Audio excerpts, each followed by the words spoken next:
Did you actually need more clarity? You were sitting there, staring at the sentence, knowing exactly what needed to be said. You felt it in your chest before you even finished typing it. And still, you paused. Your jaw tightened just slightly. Your breathing changed. You leaned back in your chair and you told yourself you would sleep on it. It wasn't confusion. It just got uncomfortable. You've done this before on the call last week when the client pushed back on scope. You knew the line. You felt it rise in your throat. This isn't aligned with what we agreed to do. You could hear it clearly in your head, but you softened it. Your shoulders dropped. You added extra words, and you made it gentler than it needed to be. And when they nodded, no friction, no awkward silence. There was a small relief. Later that night, while brushing your teeth, it came back. That tiny after effects, that faint irritation under your ears, you replayed it. You knew you had let something bend. It wasn't confusion. You knew the boundary. It just got uncomfortable. A few days later, you delayed sending the proposal.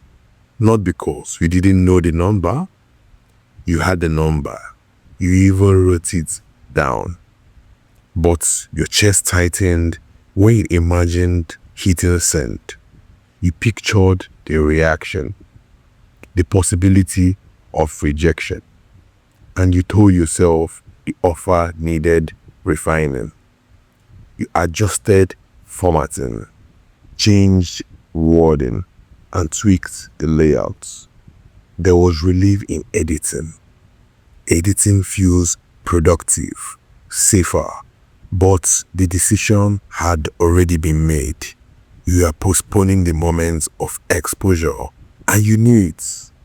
It shows up in hiring too. You can feel when someone isn't right. The energy shifts in the second interview. The slight contraction in your stomach when they answer your question vaguely. You notice it. Then you override it. You tell yourself, maybe I'm being too strict, and you move them forward. Temporal relief. You don't have to restart a search. You don't have to face the gap on the team. 3 months later, you're managing around the very thing you felt on day one. It keeps showing up like that. Different situation, same pause. You felt it. You delayed. You softened. And every time you told yourself you needed more clarity.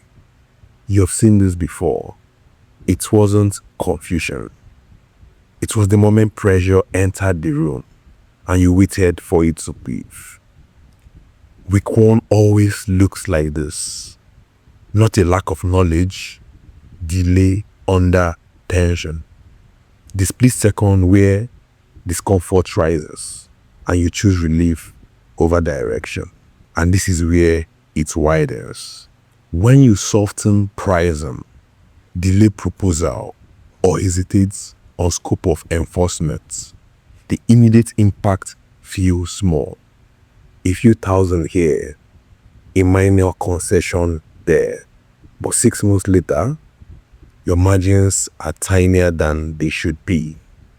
You're working slightly harder for slightly less. And you can't quite point to the cause. Your business grows or slower than your capability. And it doesn't stop there. Your team recalibrates to your hesitation. Immediately, they sense it when you over-explain a decision, when you ask for extra opinions on something you already decided, and they adjust. 6 months later, they bring you smaller issues. Test boundaries subtly and wait for your emotional signals before committing. Gradually, we become the stabilizer instead of the driver. And the signal travels further than that. The market feels it.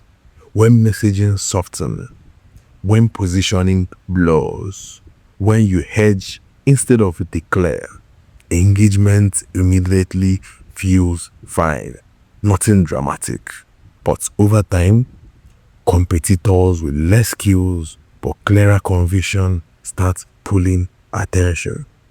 Not because they are better, but because they are clearer in motion. You begin questioning your own edge. You're thinking of one right now, and internally, something else begins shifting. Decision speed slows. At first, it's small pauses. I'll think about it. Let me circle back. Then everything starts with taking longer. Lunches drag. Conversations stretch. Opportunities cool. Momentum thins. And momentum is fragile. The quietest shift happens underneath all of it. Self-trust. At first, you barely notice it. Just a slight second guessing after the call.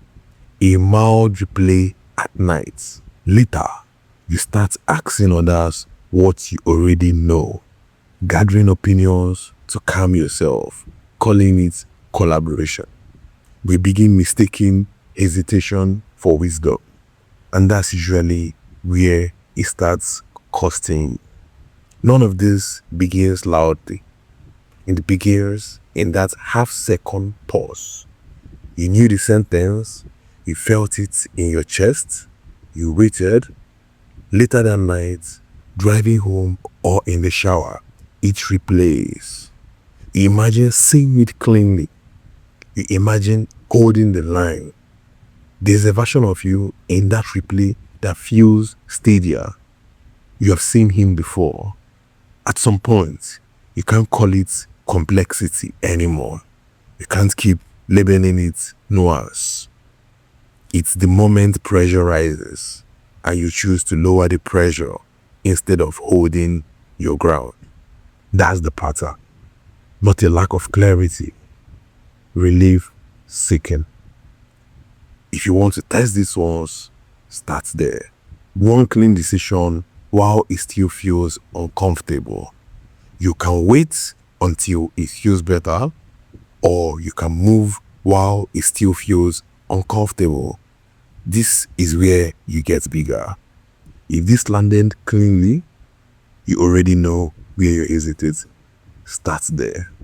And if you want structural pressure instead of motivational reminders, you know where to find me.